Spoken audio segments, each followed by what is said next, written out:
Hey guys, today we're changing the distributor cap and rotor on this 1998 Chevy 3/4 ton. It's a 2500 HD, but this would be the same process as any 5.7 gas motor.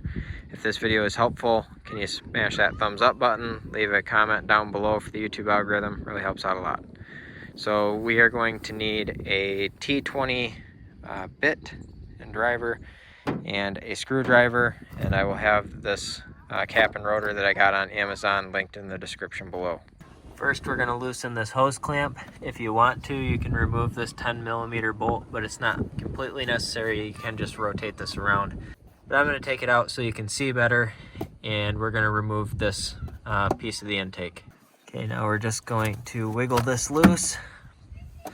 Put this over here out of the way. And we can see our distributor cap right here. Okay, I wrote the corresponding number that's on the distributor cap on the spark plug wire before we take it off here.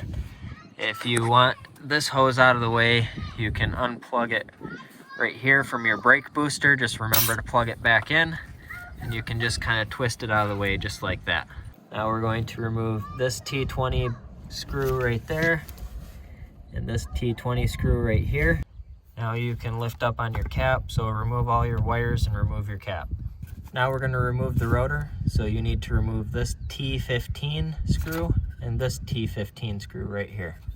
Now we can lift this rotor right up and out of here. So at this point, it's just a matter of putting everything back together the way you took it apart. Put those two screws back in there and put your cap back on. Don't forget to plug your brake booster back in if you did remove that. So I will have this cap and rotor set linked on Amazon down in the description below, as well as some other things you might need. If this video is helpful, can you smash that thumbs up button, leave a comment down below for the YouTube algorithm. Thank you for watching and have a good one.